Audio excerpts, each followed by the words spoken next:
The rain came down in whispers that night, not the angry kind that hammers against pavement and floods the gutters, but the soft, persistent Oregon drizzle that seeps into your bones and makes you forget what warmth feels like. The kind of rain that makes a person wonder if the sky is crying or if it's just indifferent to everything happening below. Riverside Bridge stretched across the Columbia River like a steel skeleton, its bones rusted and weary from decades of holding up the weight of other people's journeys. Sodium lights cast pools of sick yellow across the wet asphalt, creating halos in the mist.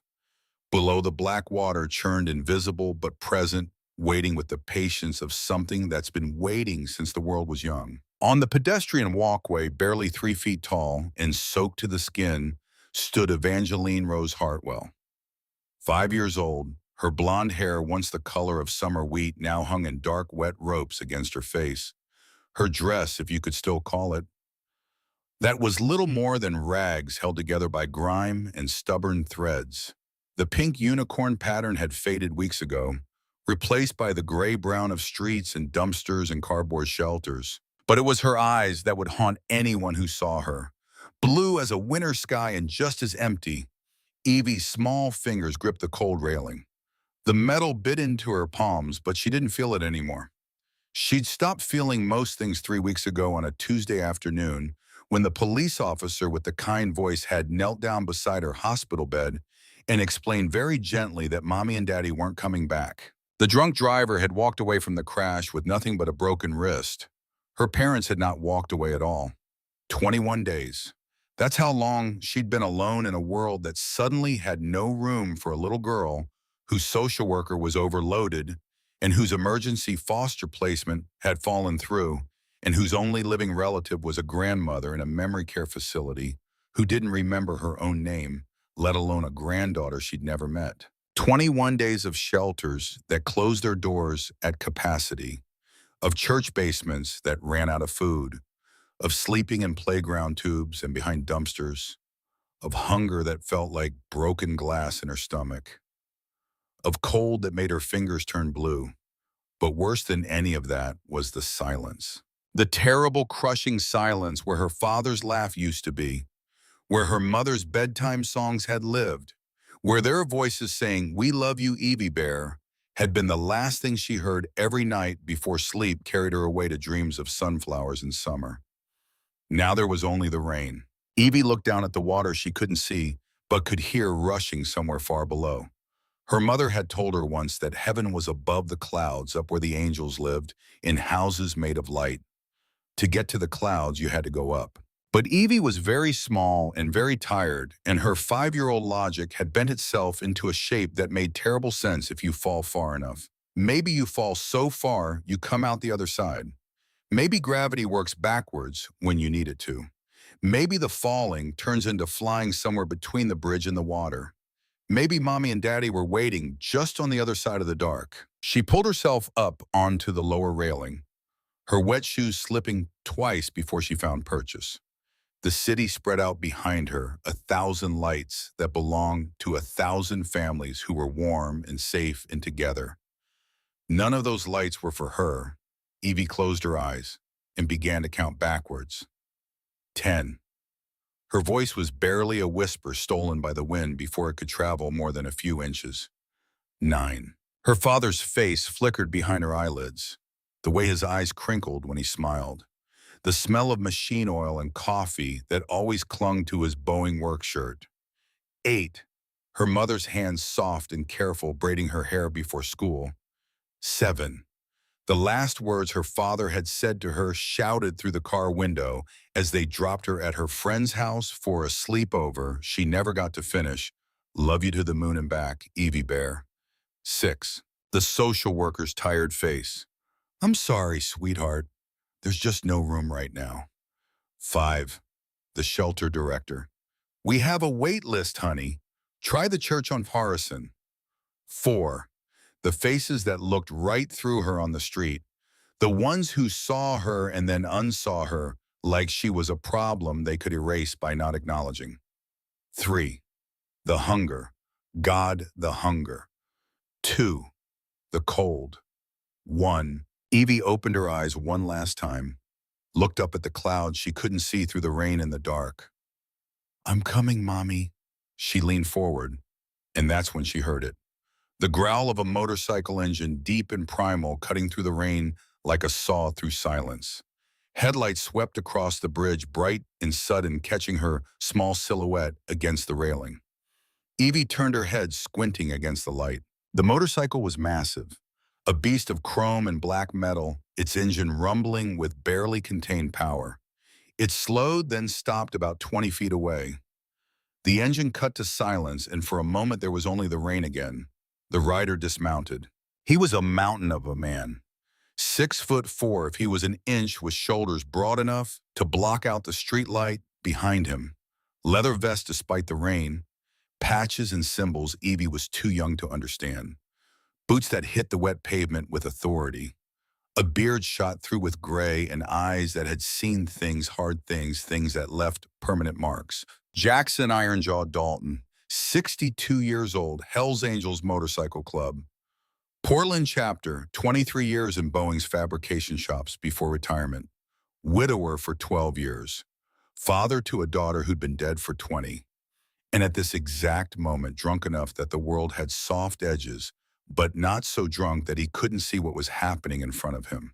He'd been heading home from Murphy's Bar, where he'd spent the last 4 hours trying to drink away the anniversary of Catherine's death. Breast cancer. 12 years ago today. 12 years, and it still felt like yesterday. The bottle of sleeping pills in his saddlebag felt like a promise. A way out. A permanent solution to the permanent ache of living in a world where everyone he'd ever loved was gone. He'd been heading to this very bridge to do the very thing this child was about to do. And then he'd seen her. For a long moment, neither of them moved. The rain fell between them like a curtain. "Hey there," Ironjaw said finally. His voice was gravel and whiskey rough, but not unkind. "That's a hell of a place to be standing, little one." Evie didn't answer, just looked at him with those empty blue eyes. Ironjaw took a step closer, slowly, like approaching a wild animal. "You got a name," still nothing. Another step. He could see her better now. The wet clothes, the bare feet, the hollows under her cheekbones that no 5-year-old should have. The way she was shaking, and not just from cold. "I'm Jackson," he said, "but people call me Ironjaw. Stupid name, I know. Got it from—" He stopped himself. Kid didn't care about his backstory. "Look, sweetheart, I know I'm a stranger. I know I probably look scary, but I need you to do me a favor." Evie's fingers tightened on the railing. "I need you to step back from there. Just one step. That's all. One step back, and then we can talk. Or not talk. Whatever you want." "Why?" The word came out barely above a whisper. Ironjaw's heart cracked a little, because that one word carried so much weight. "Why should I? Why do you care? Why does anything matter?" He knew those questions. He'd been asking them himself for 12 years. "Because," he said slowly, carefully, "a grown man like me, I've had my time. I've made my choices, good and bad. I've lived enough to know what I'm choosing if I choose to step off this bridge." He saw her eyes flicker, understanding. "But you," he continued, his voice rougher now, "you're 5 years old, baby girl. You haven't had time to choose anything. And that ain't fair. That ain't right. A child doesn't get to make this call because a child doesn't have all the information yet." "I don't have anywhere to go." Evie's voice was small and broken. "Then you come with me. You're a stranger." "I am, and normally you'd be right not to trust me. But right now, right here," Ironjaw held out his hand, "I'm the only one who showed up, so maybe that counts for something." Evie looked at his hand, large, scarred, oil stains under the nails that no amount of scrubbing ever quite removed. The hand of someone who worked with his hands, who built things, who fixed things, like her daddy's hands. And something in her, some tiny spark that hadn't quite gone out, recognized something true in this man. Maybe it was the way his voice shook. Maybe it was the wetness on his cheeks that wasn't just rain. Maybe it was the fact that he was here at all on this bridge at this hour, like fate had placed him exactly where he needed to be. Or maybe 5-year-olds just know things sometimes, things that adults forget. She took his hand. Iron Jaw pulled her back from the railing in one smooth motion, then lifted her off the bridge wall entirely. Evie weighed nothing, literally nothing, like holding a bird. He set her down on the pedestrian walkway, his hands still on her shoulders, and for the first time in 3 weeks, Evie felt steady. "You got people?" he asked. She shook her head. "You got a place to sleep tonight."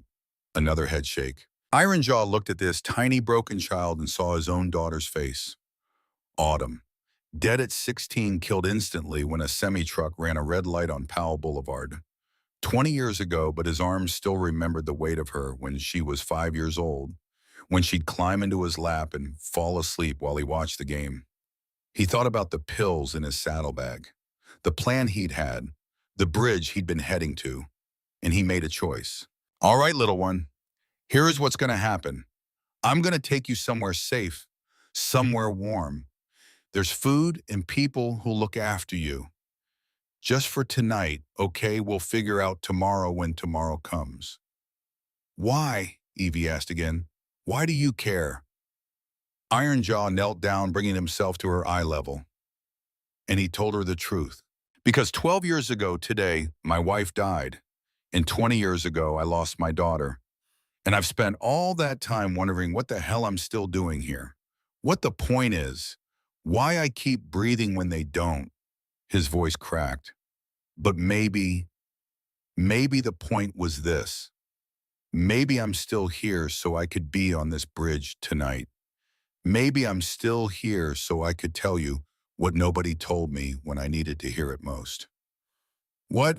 "That the pain you're feeling right now, it won't last forever. It'll change. It'll get quieter. And someday, years from now, you'll wake up and realize you want to live again. You'll want to see what happens next." Evie looked at him for a long moment. Then with the simple logic of childhood, "Were you going to jump too?" Iron Jaw froze. This kid was sharp. "Yeah," he admitted. "Yeah, I was. But you didn't." "No. Because you saved me. Because we saved each other, kiddo." The motorcycle rumbled to life beneath them. Evie sat in front of Iron Jaw, wrapped in his leather jacket, which swallowed her whole.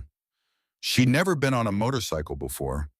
The vibration of the engine traveled up through her body, and for the first time in 3 weeks, she felt something other than numb. She felt alive. The city rolled past in streaks of light and shadow. Rain-slicked streets reflected neon signs. Late-night diners glowed like islands.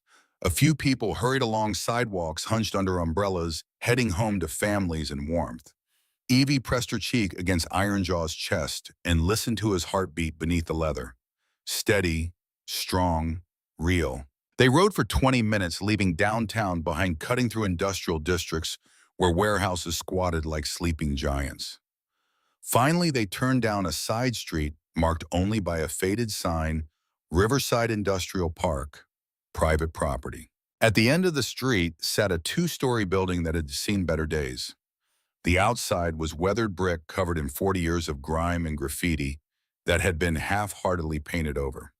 But light spilled from the windows, warm and yellow, and lined up outside like metal soldiers were 12 motorcycles, each one gleaming, cared for, loved. Over the door, painted in letters 3 feet tall, were the words Thunderhead MC, Portland. Below that, the death's head insignia of the Hells Angels. Iron Jaw killed the engine and sat for a moment, Evie still wrapped in his jacket. "This is home," he said quietly. "My home anyway. And if you'll have it, it can be yours, at least for tonight." Evie looked up at the building. It should have been scary. The graffiti, the death's head, the motorcycles, the knowledge that inside were men whose society called outlaws. But all she felt was warm. Iron Jaw carried her inside.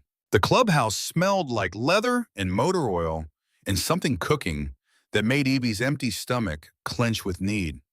The main room was huge, all exposed brick and wooden beams. Mismatched furniture clustered around a massive TV. A bar ran along one wall, bottles glinting in the light. In the corner, a pool table. And everywhere, motorcycle parts. Engine blocks on workbenches. Tires stacked against walls. Tools hung in precise order. 6 men looked up as Ironjaw entered. Conversation stopped mid-sentence. "Jesus Christ, Ironjaw," said a man with a shaved head and arms covered in tattoos. "What the hell?" "Tommy, shut it," Ironjaw said quietly. A woman emerged from what must have been the kitchen. Late 50s, red hair going to gray, wearing an apron over jeans and a Grateful Dead t-shirt. She took one look at Evie and her face transformed. "Oh, honey." Margaret Magpie Sullivan crossed the room in 4 strides. "Oh, sweet baby girl, look at you." She reached for Evie, then stopped herself, looking to Ironjaw for permission. "Found her on Riverside Bridge," Ironjaw said simply. "About to jump." The room went dead silent. "She's got nobody, nowhere to go, so she's staying here tonight. Anyone got a problem with that?" 6 men and 1 woman looked at each other. Then one by one they shook their heads. "Bathroom's upstairs," Magpie said, already moving.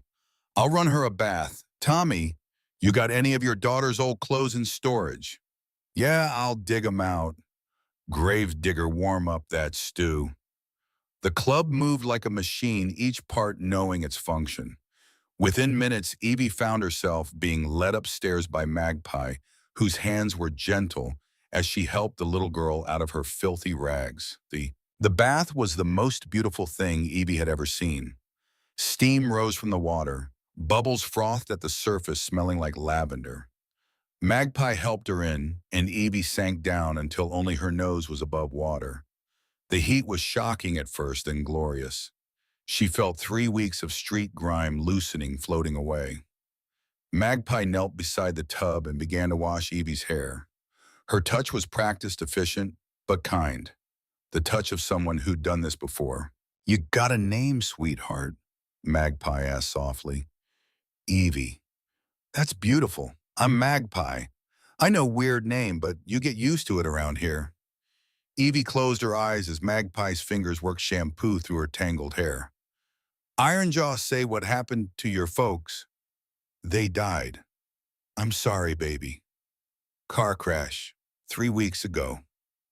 Magpie's hands paused for just a moment and then continued. "And you've been alone since then?" Evie nodded. "Well, you ain't alone now." After the bath wrapped in a towel 3 sizes too big, Evie was led to a small bedroom. It had probably been storage once, but someone had cleared it out in the 10 minutes she'd been bathing. A single bed with clean sheets, a lamp, a stuffed bear sitting on the pillow. Tommy's daughter's clothes were laid out on the bed, jeans with embroidered flowers, a soft purple sweater, socks with cartoon cats. "These'll be big on you," Magpie said. "But they're clean and warm. Get dressed and come down for supper, okay?" Evie did as she was told. The clothes were big, but they were soft, and they smelled like detergent instead of dumpsters. She pulled on the socks, amazed at the simple luxury of warm feet. When she came downstairs, the club had gathered around a long table. Bowls of stew steamed in front of each chair. Bread fresh from the oven sat on a cutting board in the center. Ironjaw pulled out a chair for her. Evie climbed up her feet, dangling well above the floor. For a moment, she just stared at the food in front of her. More food than she'd seen in 3 weeks combined. "You can eat, sweetheart," Magpie said gently. "Take your time. Nobody's going to take it from you." Evie picked up the spoon. Her hand shook. She dipped it into the stew, brought it to her mouth. The taste exploded across her tongue. Beef and potatoes and carrots, some kind of herb she didn't recognize, but that tasted like comfort itself. She ate slowly at first, then faster. Then she was shoveling it in, barely chewing, 3 weeks of starvation overriding everything else. Nobody rushed her. Nobody spoke. They just let her eat. When the bowl was empty, Gravedigger, a thin man with kind eyes behind wire-rimmed glasses, refilled it without asking. Evie ate a second bowl, then a third smaller helping. Finally, she put down the spoon and looked up at the faces around the table. These strangers, these outlaws, These people who had no reason to care about her but were caring anyway. Thank you, she whispered. Ironjaw reached over and gently squeezed her shoulder. You're welcome, little one. That night, tucked into the small bed with the stuffed bear clutched to her chest, Evie cried for the first time since her parents had died. Not the silent tears she'd shed on the bridge, but deep, racking sobs that shook her whole body. Magpie heard and came in sitting on the edge of the bed, rubbing Evie's back in slow circles until the storm passed. I miss them, Evie choked out. I know, baby, I know. It hurts. It's supposed to hurt. That's how you know it mattered. Evie cried until there was nothing left, until she was empty and exhausted. Magpie stayed the whole time humming something soft and low. Finally, Evie's eyes closed. Sleep pulled at her, and for once, she didn't fight it. The last thing she heard before darkness took her was Magpie's whisper. You're safe now, little bird. You're safe. Evie woke to silence. For 3 heartbeats, she didn't know where she was. The ceiling above her was unfamiliar. The mattress beneath her was too soft. The air smelled wrong, not the sharp stench of garbage and wet cardboard, but something else. Coffee, bacon, motor oil. Then memory crashed back. The bridge, the rain, Ironjaw's hand pulling her back from the edge. She sat up, slowly clutching the stuffed bear to her chest. Morning light filtered through a small window, painting everything in shades of gold. From somewhere below came the sound of voices, laughter, the clatter of dishes. Life, the sound of people living. Evie climbed out of bed, her feet touching cool floorboards. The purple sweater and jeans from last night were still too big, but they were hers now. She pulled them on and crept to the door. The clubhouse was already awake. 6 men sat around the long table, coffee mugs in hand, talking in low voices. Magpie moved between kitchen and table, refilling cups, setting down plates of eggs and toast and bacon that made Evie's mouth water, despite the 3 bowls of stew she'd consumed 12 hours ago. Ironjaw saw her first. His weathered face softened. Morning, kiddo. Sleep okay? Evie nodded, suddenly shy. In daylight, these men looked different, larger, more real. Tattoos that had been shadows last night were now visible in sharp detail. Dragons and skulls and names of people loved and lost. Scars crisscrossed knuckles and forearms. These were men who'd lived hard lives, who'd seen things, done things. But when they looked at her, their eyes were gentle. Come eat, Magpie said, patting the chair next to Ironjaw. Growing girls need fuel. Evie climbed into the chair. A plate appeared in front of her: eggs, scrambled soft bacon, crispy toast with butter melting into golden pools.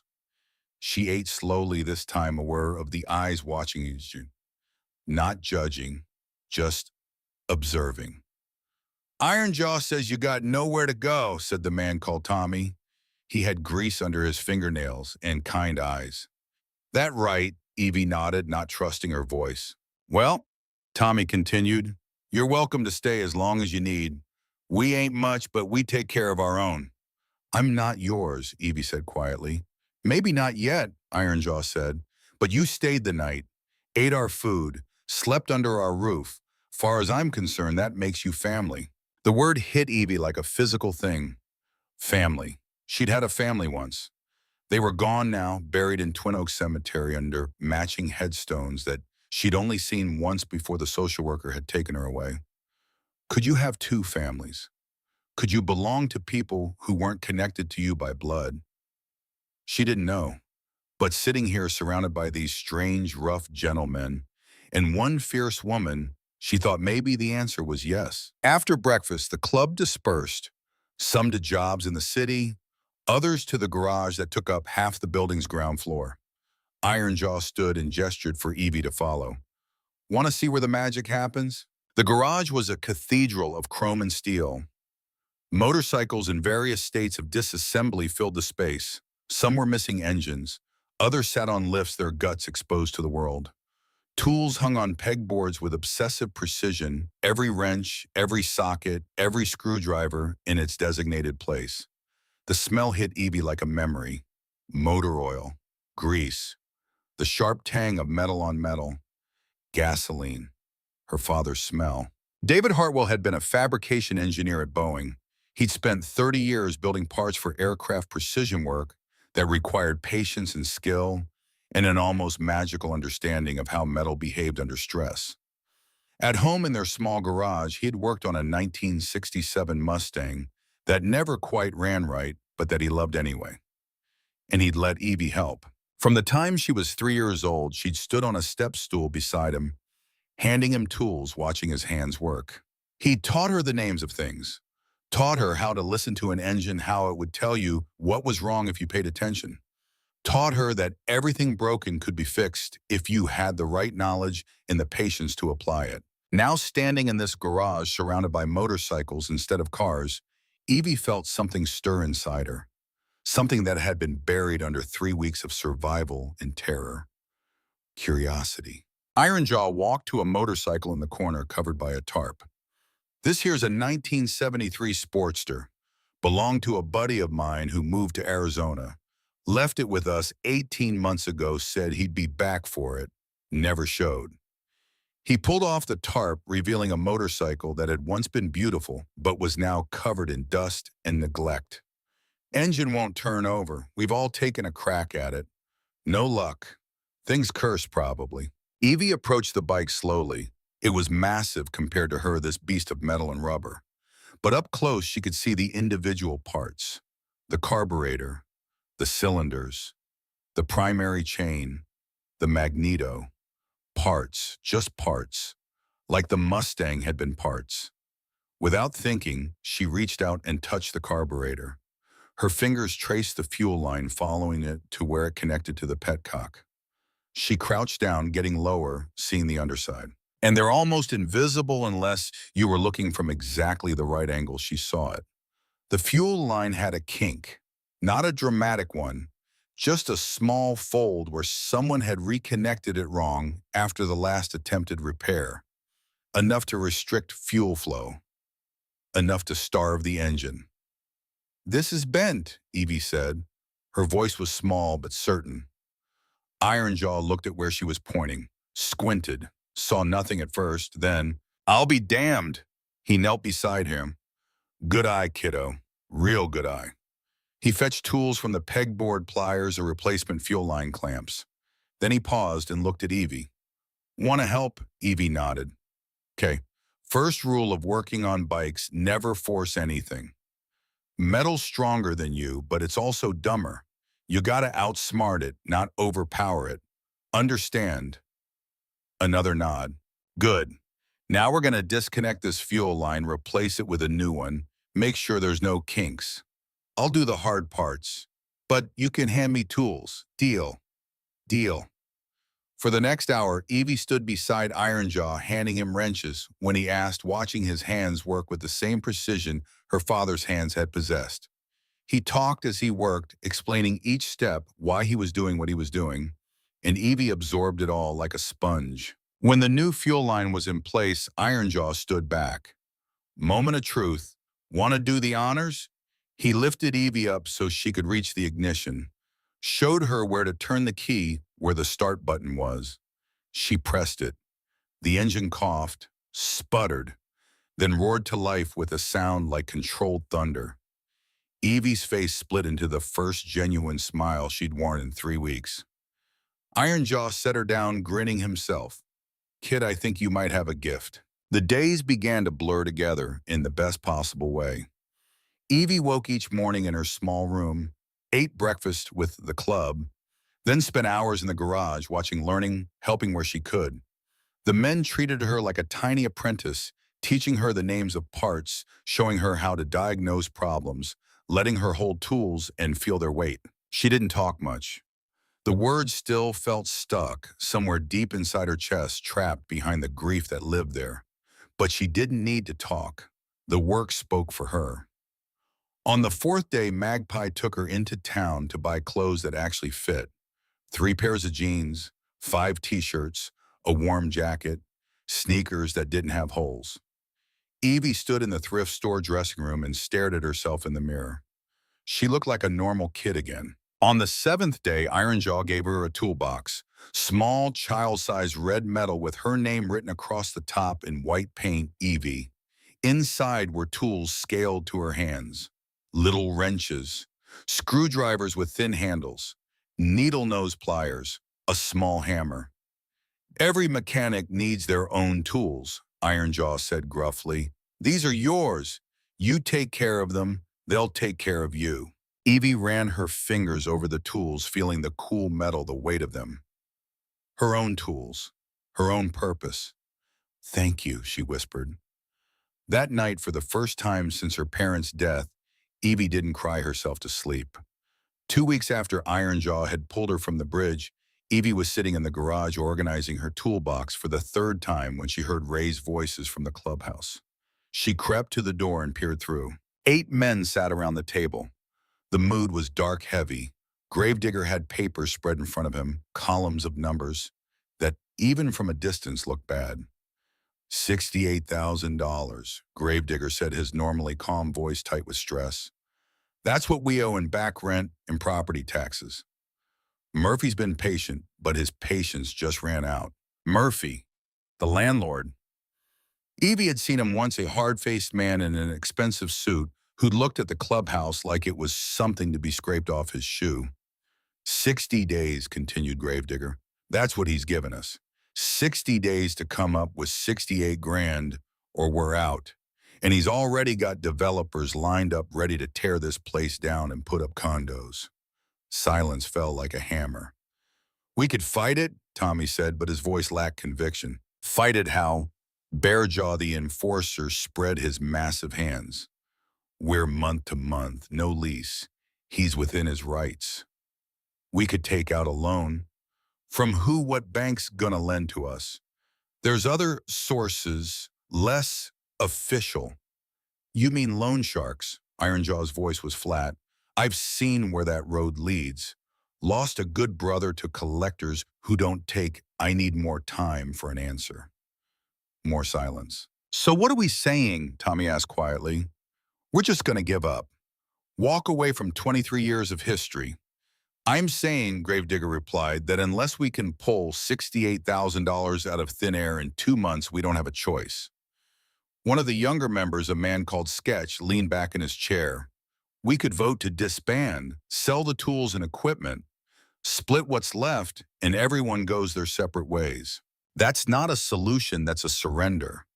Maybe surrender's all we got left. The argument escalated. Voices rose. Fists hit the table. Evie watched through the crack in the door, her small hands pressed against the wood, her heart hammering. They were going to lose this place, her new home, her new family. Everything she'd found in the 2 weeks since Ironjaw had saved her life was about to disappear. Finally, Ironjaw stood. The room fell quiet.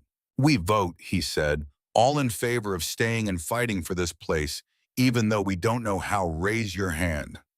4 hands went up. Ironjaw, Gravedigger, Magpie, Tommy. All in favor of disbanding, accepting that we're done. Raise your hand. 4 hands, Bearjaw, Sketch, 2 others. Tie vote, Ironjaw said, which means we table this for now. We've got 60 days, maybe something will turn up. But his voice said he didn't believe it. The meeting broke up. Men dispersed, shoulders slumped, defeated before the fight had even begun. Evie slipped back into the garage before anyone could see her.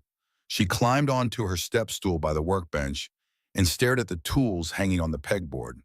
$68,000. She didn't really understand how much money that was, but she understood that it was more than they had, more than they could get, unless... An idea began to form in her mind. Fragile, probably impossible, but an idea nonetheless. These people had saved her. They'd given her food and shelter and safety and purpose. They'd given her a reason to keep breathing when she'd been ready to stop. Now it was her turn.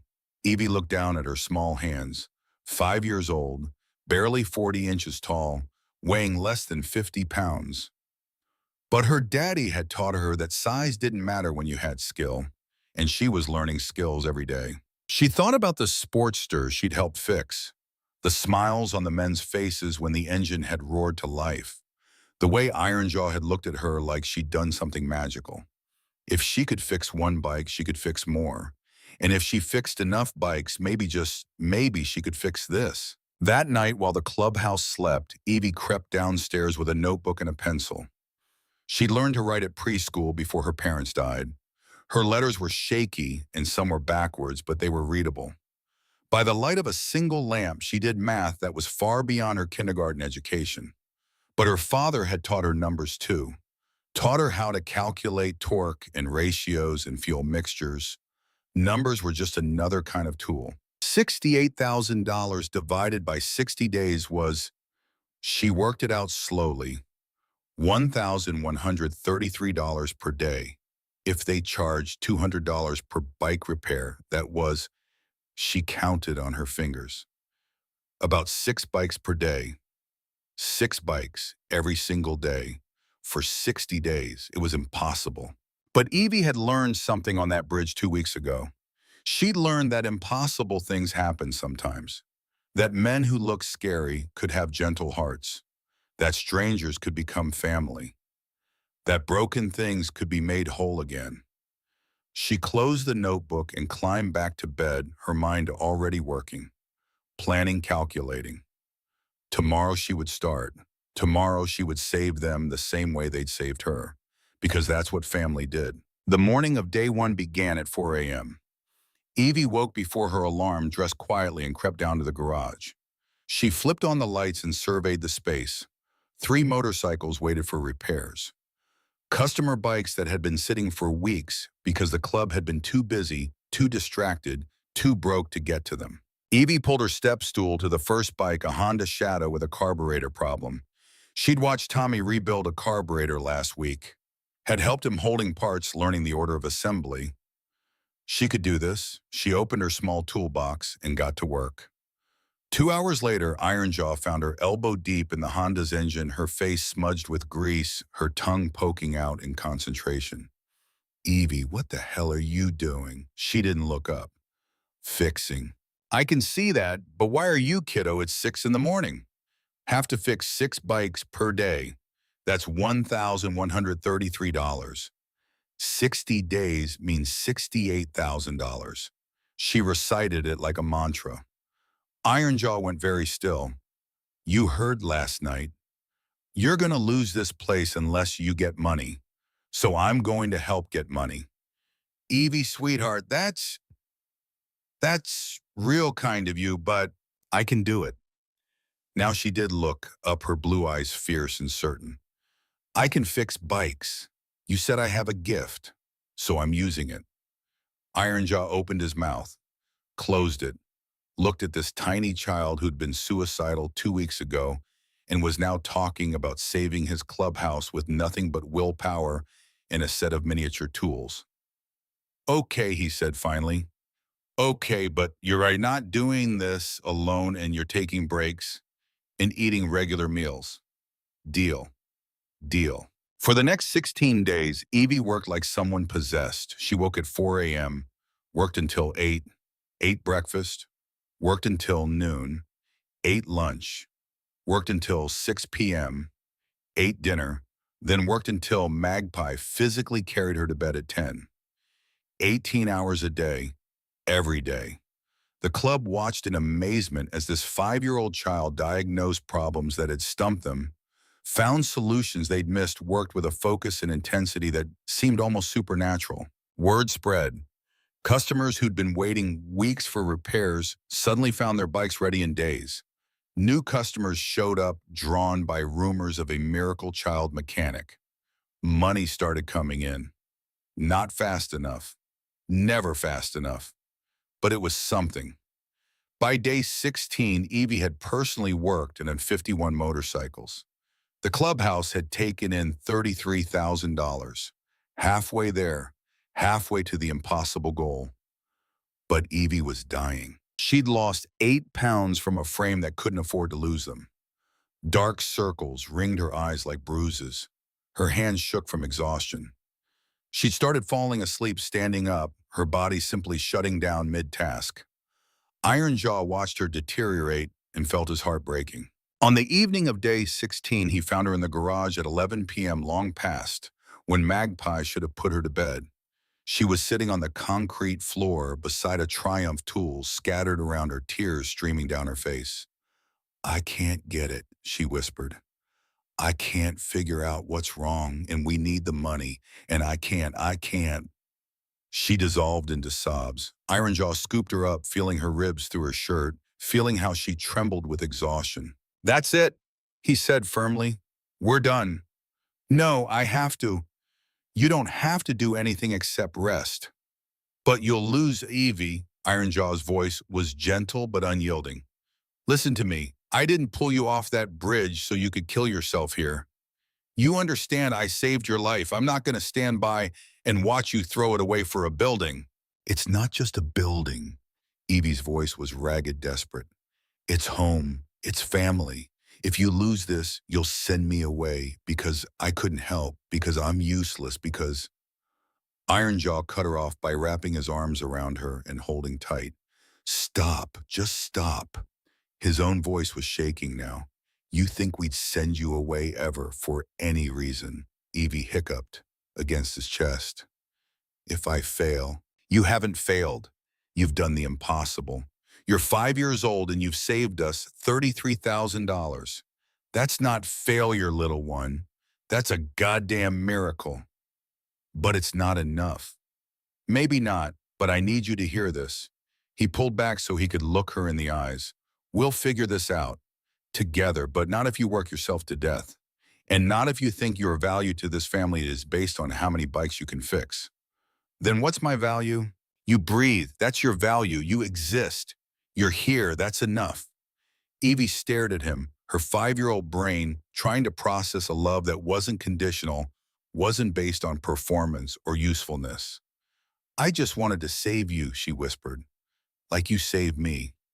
You already have, kiddo. Every single day you wake up and choose to keep living, you save me all over again." He carried her upstairs and tucked her into bed. Magpie came in with warm milk and sat with her until she fell asleep, one hand still clutching a wrench like a teddy bear. Day 17 dawned gray and cold. Evie slept until noon, her body finally demanding the rest it desperately needed. When she woke, Ironjaw was sitting in a chair beside her bed.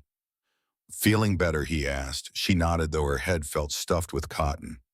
"Good, because we need to talk." He told her about the meeting last night, how the club had voted again, how this time the vote to disband had won 8-4, how they decided to give it 30 more days, but everyone knew it was over.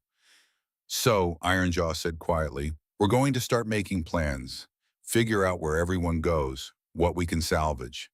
"What about me?" Evie's voice was small. "You stay with me. I'm already talking to a lawyer about making it official. Adoption papers, making you adult and for real." Something warm bloomed in Evie's chest, even as her heart broke for the clubhouse's fate. "But there's something else you should know," Ironjaw continued. While you slept, I went down to the garage, and I saw something that's been sitting in the basement for the past 15 years. He pulled out his phone and showed her a picture. It was a motorcycle, but not like any she'd seen in the clubhouse. This one was old, ancient, black paint, most of it gone, chrome oxidized to dull gray. Leather seat cracked and split, but even in its decay, she could see the bones of something magnificent. 1947 Harley-Davidson Knucklehead FL, Ironjaw said. "Belonged to the man who founded this club, Redbeard Murphy. He died in 1985, left this bike to us, but nobody's been able to get it running since. 7 mechanics have tried. 3 of them had accidents right after broken bones, weird shit. Club decided the bike was cursed, locked it in the basement and forgot about it." He looked at Evie seriously. "If that bike could be restored, it'd be worth a fortune. Knuckleheads in good condition go for 80, 90,000 easy, maybe more." Evie stared at the picture, at the curves of the engine, the sweep of the frame, the potential buried under decades of neglect. "Can I see it?" she asked. Ironjaw smiled. "Thought you'd never ask." The basement smelled like time itself had died down here and been forgotten. Evie descended the wooden stairs slowly, each step creaking under her weight, though she weighed almost nothing. Ironjaw followed behind his flashlight, cutting through the darkness like a knife through black velvet. The beam found it in the far corner beneath a tarp so old it had fused to the concrete floor in places. Together, they pulled the cover away. The 1947 Harley-Davidson Knucklehead FL sat in the shadows like a sleeping dragon. Dust covered every surface thick as fur. Spiderwebs draped from the handlebars to the frame. The tires had rotted away to nothing. The chrome that remained was pitted and dull. The black paint had oxidized to a chalky gray-green. But Evie saw past all of that. She saw the lines, the engineering, the way each part connected to the next in a mechanical symphony that had been silent for 39 years. She saw the 74 cubic inch engine with its distinctive rocker boxes that gave the Knucklehead its name, the Springer front end, the rigid rear frame, the torpedo headlight. This wasn't just a motorcycle, this was history, art, a piece of American craftsmanship from an era when things were built to last forever. And it was calling to her. "Can I touch it?" Evie whispered. "It's all yours, kiddo." She reached out with one small hand and placed it on the engine. The metal was cold, lifeless. But beneath the rust and decay, she could feel something else. Potential. Promise. A heartbeat waiting to be restarted. "Daddy always said engines have souls," Evie said quietly. "He said if you listen close enough, they'll tell you what's wrong, what they need." She closed her eyes and listened. Most people would have heard nothing, just the silence of dead metal. But Evie heard everything. She heard the sea's pistons frozen in their cylinders from decades without oil. She heard the corroded magneto, its coils long since oxidized beyond function. She heard the fuel system completely dry, every seal hardened to brittleness. She heard the primary chains stiff with rust, the valves stuck open. She heard all of it and she understood. "I can fix this," she said, not arrogance, not hope, just certainty. Ironjaw looked at her, this tiny child barely tall enough to see over the gas tank, making pronouncements that 7 experienced mechanics would have called insane. "Evie, sweetheart, I appreciate the confidence, but this bike, it's not like the others. It's been dead for 40 years. Parts don't exist anymore. The knowledge to rebuild these engines is almost gone. And we've got," he checked his watch, "43 days before we lose this place. Then we better get started." Evie was already circling the bike, her eyes cataloging every problem, every challenge. "I'll need help with the heavy parts, and we'll need to order some things, but most of it I can make." Make. Daddy taught me, if you can't buy it, you build it. Ironjaw stared at her for a long moment. Then he pulled out his phone and made a call. "Tommy, yeah, it's me. Get the guys, all of them. We're bringing the Knucklehead up from the basement." It took 6 men to carry the motorcycle up the narrow stairs. They set it in the center of the garage, and for a moment the entire club just stood and stared. Gravedigger let out a low whistle. "I forgot how beautiful she was, even like this." Redbeard used to say this bike had more soul than most people, Tommy said quietly. Said he could hear his daddy's voice in the engine note. "His daddy died building this bike," added Bearjaw. "Heart attack in his workshop in 1946. Redbeard finished it as a tribute, rode it for 39 years straight. Then the day he died, the bike died too. Engine seized up mid-ride, like it knew." Evie listened to all of this, absorbing the history, the weight of what she was attempting. "We got 43 days, Aaronjaw said to the assembled club. "This kid thinks she can bring it back to life. I think she's insane. But I also think if anyone can do it, it's her. So here's what's going to happen. Everyone contributes what they can. Time, knowledge, parts, money. We work together. We do this as a family." He looked at Evie. "And you little one, you're not working 18-hour days anymore. 6 hours max, with breaks and meals and sleep."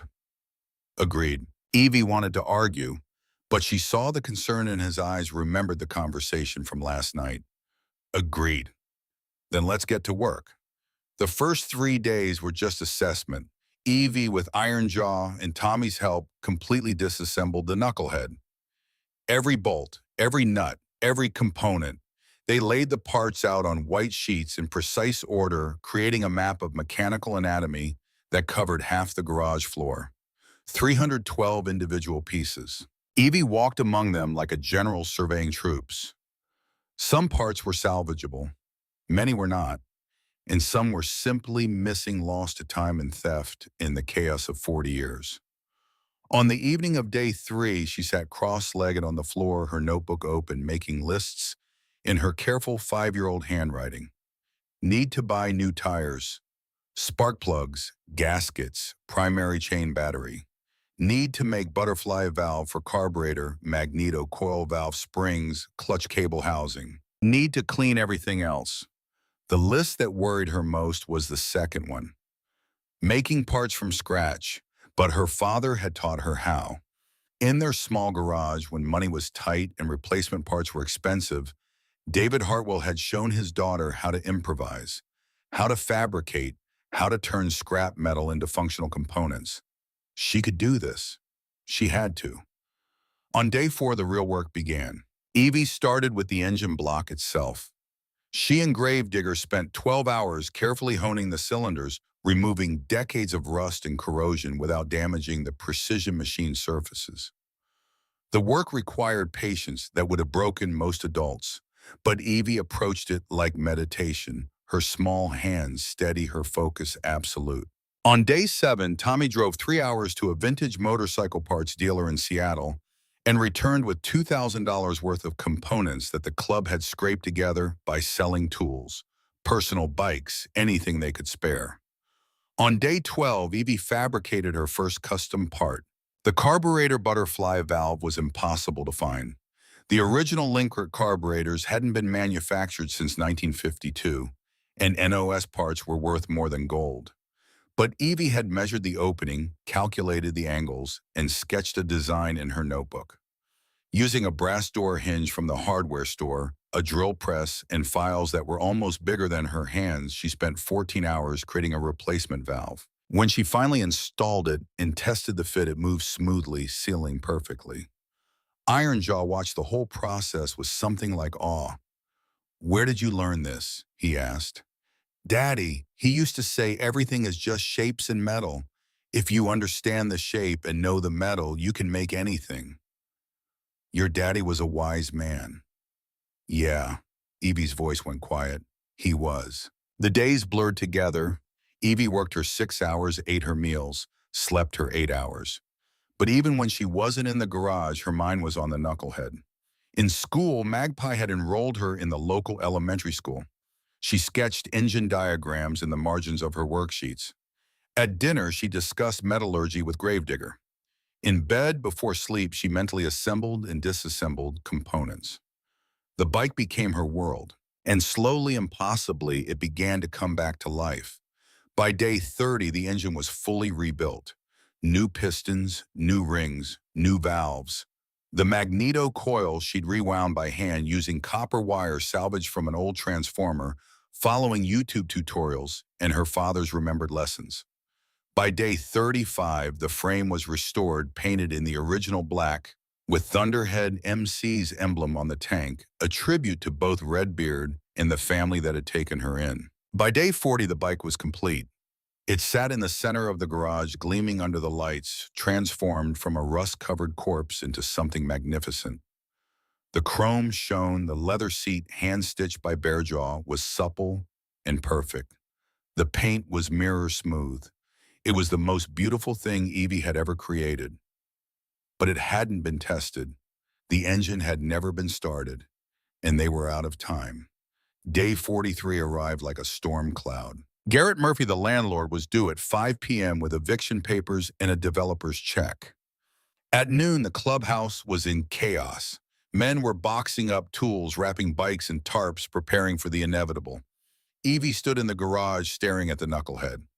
"It's not enough," Ironjaw said gently, coming to stand beside her. "And even if it runs, even if we could sell it tomorrow and we're still short, we made 61,000. There's still 7,000 in the hole.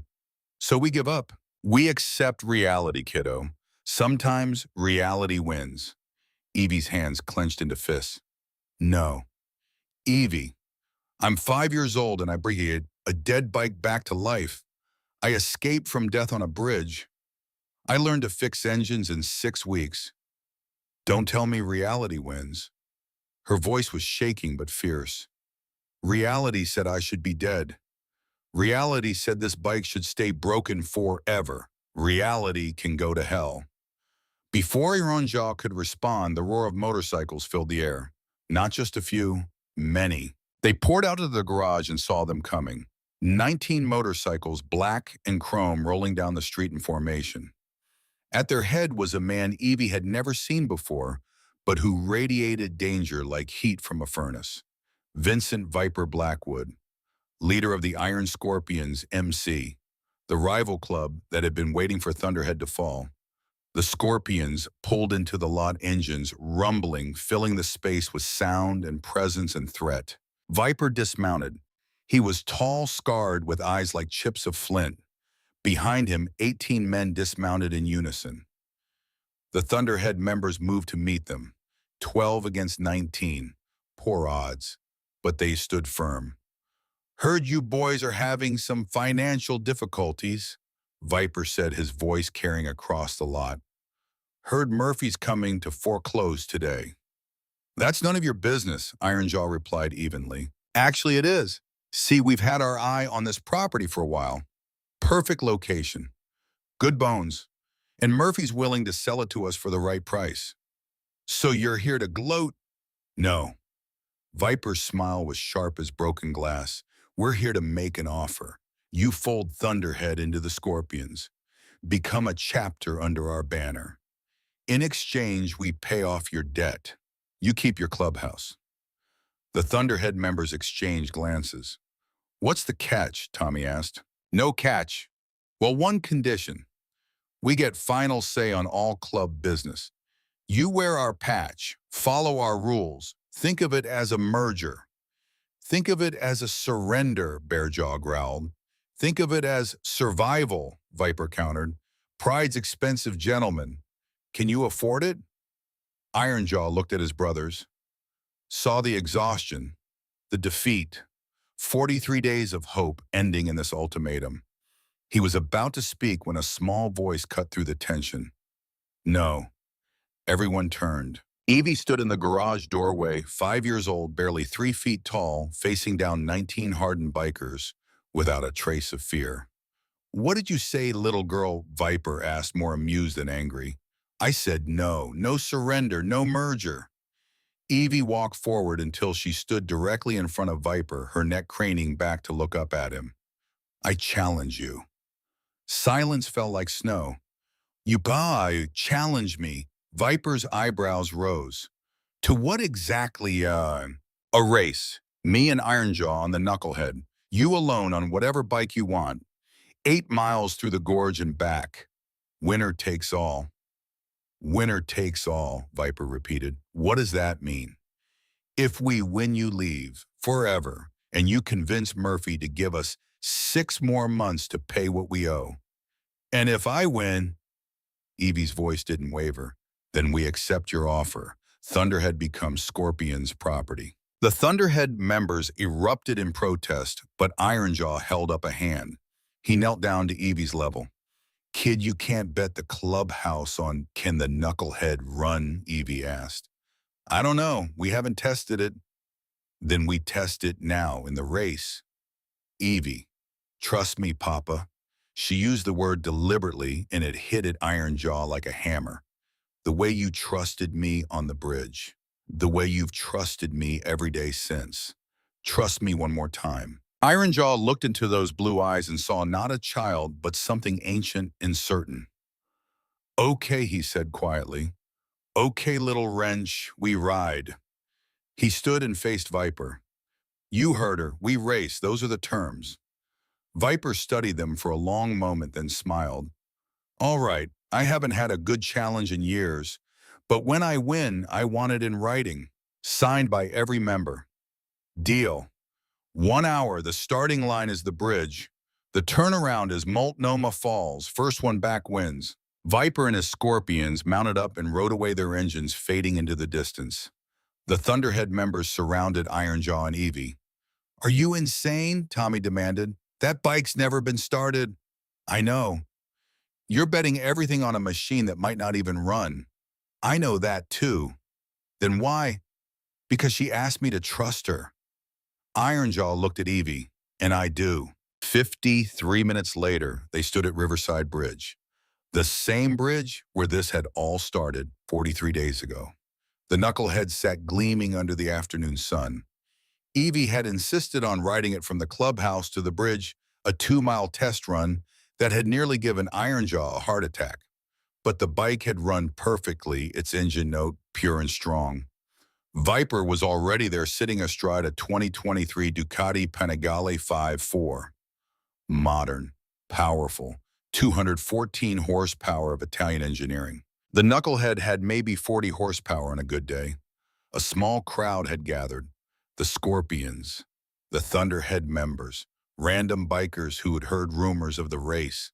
Tommy had drawn a starting line in chalk across the road.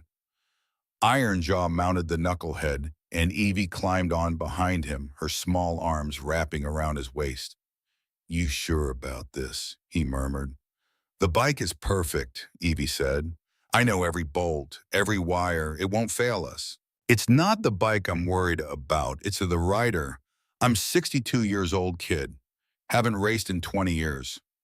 "Then don't race, just ride, like we're going for ice cream." Despite everything, Ironjaw smiled. Gravedigger stood between the two motorcycles holding a bandana. 8 miles out, 8 miles back. First bike across this line wins. He raised the bandana. Riders ready. Both engines revved. The bandana dropped. They exploded forward. The Ducati launched like a missile, Viper's skill evident in every shift, every lean. Within seconds, he was 3 bike lengths ahead. The knucklehead accelerated more slowly, but there was something in the way it moved, a solidity, a purposefulness. Evie had built this machine with love and precision, and it showed in every rotation of the wheels. They hit the highway.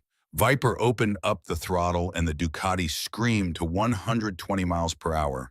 The knucklehead topped out at 85, but Ironjaw held it steady, taking the corners smooth and clean. By mile 3, Viper was a quarter mile ahead. By mile 5, he'd reached the falls and started back. They passed each other going opposite directions. Viper grinned victory already written on his face. But then, as the knucklehead entered a long curve, Evie felt something. A vibration. Wrong. Off frequency. The primary chain was developing slack, probably from the violent acceleration. If it slipped off the sprocket at this speed, the engine would seize catastrophically. They had maybe 2 minutes before failure. Evie didn't hesitate. She tapped Ironjaw's shoulder 3 times, their signal for keep going, don't stop. Then she let go of his waist. Ironjaw felt a shift in weight and glanced back, his heart stopping, as he saw Evie carefully standing on the passenger pegs, gripping the sissy bar for balance. At 85 miles per hour. Evie, what the hell? But she wasn't listening. She was moving with the confidence of someone who'd spent 43 days learning every millimeter of this machine. She crouched down on the left side, her body hanging low. One hand gripping the frame, the other reaching for her small toolbox bungeed to the saddlebag. Her fingers found the 6-inch wrench. Wind screamed past her. The pavement was a gray blur inches from her face. One mistake, one slip, and she'd be dead. But Evie had been dead once before on this very bridge. Ironjaw had pulled her back. Now it was her turn. She located the chain tensioner by touch. She'd adjusted it 100 times during the build. Found the bolt, fitted the wrench, and with strength that shouldn't have existed in a 5-year-old's arms, she cranked it tight. 3 full turns.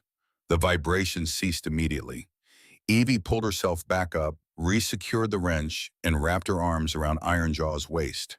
She tapped his shoulder once. All clear. In the rearview mirror, Ironjaw's eyes were wide with shock and terror and pride. They reached the falls, turned around, started back. Viper was ahead, but not by as much. The Ducati was faster, but Ironjaw knew these roads, every curve, every dip, and the knucklehead ran true. Mile 12, mile 13. They could see the bridge now. Viper was still ahead by 100 yards. He glanced back, saw them open the throttle for the final push. But in his confidence, he misjudged the last turn. Took it too fast, had to brake hard. Ironjaw didn't brake, just leaned the knucklehead into the curve like he was dancing with it, trusting 43 days of Evie's work, trusting the bike's soul. They came out of the turn side by side, 50 yards to the line, 40, 30. The two motorcycles screamed toward the finish, separated by inches. 20 yards, 10. And in that final moment, Evie leaned forward and whispered to the knucklehead, "Please." The engine didn't get faster. Physics didn't change. But the bike seemed to find something extra, some reserve of will, and pulled ahead by half a length. They crossed the line. Together but not together, the knucklehead first, by 4.2 seconds. The silence that followed was absolute. Then the Thunderhead members erupted in cheers so loud they echoed off the bridge. Ironjaw brought the knucklehead to a stop, his hands shaking so hard he could barely kill the engine. Evie slid off and stood on wobbly legs, at adrenaline crashing through her system. Viper dismounted slowly, walked over to where they stood. For a long moment, he just looked at the knucklehead. Then he knelt down and examined the engine, the frame, the details. His hand found the carburetor, traced the butterfly valve. He went very still. "Who made this?" His voice was strange. "I did," Evie said, "from what? A door hinge, and brass fittings, and patience." Viper's hand was shaking as he touched the valve, feeling the precision of the cuts, the angles, the craftsmanship. "My father," he said slowly. Nathaniel Blackwood was a mechanical engineer. He worked for Harley-Davidson in the 40s designing carburetor components, specifically the Linkert butterfly valve. He looked at Evie with something like fear in his eyes. He died in 1982 in a workshop explosion, trying to perfect a new valve design. He told me the night before he died, "Vince, somewhere out there is someone with my gift, someone who can see metal the way I see it, who can make the impossible work. When you find them, you'll know, because they'll be able to replicate my work without blueprints, without training, just from understanding." Viper stood. "You're 5 years old and you fabricated a 1947 Linkert valve from hardware store scraps. That's not talent, that's not genius, that's legacy. My father's legacy." He looked at Ironjaw. "I can't destroy what my father would have cherished. I can't take this place from people who harbor this kind of magic." He pulled out his phone and made a call. "Murphy, Viper. Yeah, that property we discussed, I'm buying it, paying off the full debt plus 6 months advance rent. In the tenants' names." He paused. "Because I goddamn feel like it." He hung up and looked at the assembled crowd. "Thunderhead MC stays independent. The Scorpions will share territory 50-50.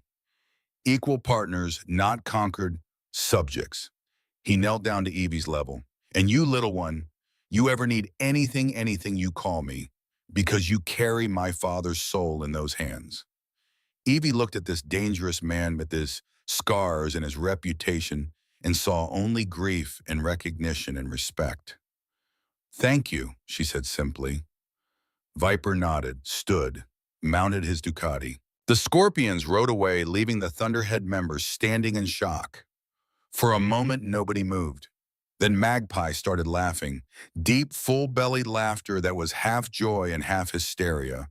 It spread through the group like wildfire until all 12 of them were laughing and crying and hugging each other. Ironjaw scooped Evie up and held her against his chest. "You insane, brilliant, terrifying little girl," he said into her hair. "What you did on that bike, standing up at 85 miles per hour, you could have died. But I didn't." "You could have. But I didn't," Evie repeated. "And neither did you. And neither did the club. Because we're family, and family saves each other." 6 months later, on a warm spring morning, Evie and Ironjaw rode the knucklehead back to the bridge. The bike had become legendary. Word had spread about the 5-year-old who'd restored it, the race that had saved a clubhouse, the valve that had honored a dead engineer's legacy. Offers had come in museums, wanted-it collectors offered obscene amounts. They'd turned them all down. Some things weren't for sale. Evie stood at the railing where she'd stood that rainy November night, Ironjaw beside her. She pulled out the photograph of her parents, looked at their faces one more time. "I'm okay now, Daddy, Mama." Her voice was steady. "I found a new home, a new family. Papa Ironjaw takes good care of me. And I'm going to school, and I'm learning, and I'm building things, just like you taught me." She kissed the photograph gently. "I'll always miss you, but I'm not broken anymore." She held the photo over the railing, then paused. "Actually," she said, looking up at Ironjaw, "can we keep it? Put it on my wall?" Ironjaw's eyes glistened. "Yeah, kiddo, we can keep it." Because that was the thing about healing. You didn't have to forget what you'd lost. You just had to make room for what you'd found. They walked back to the knucklehead together, this gruff old biker and this tiny girl who'd saved each other's lives. "Ready to go home, little wrench?" Ironjaw asked. Evie climbed on behind him, her arms circling his waist, her cheek pressed against his back. "Home is wherever you are, Papa Ironjaw. Let's ride." The knucklehead roared to life, its engine note pure and strong, and they rode into the morning, leaving the bridge behind. But not the memories. Never the memories. Those they carried with them. Always.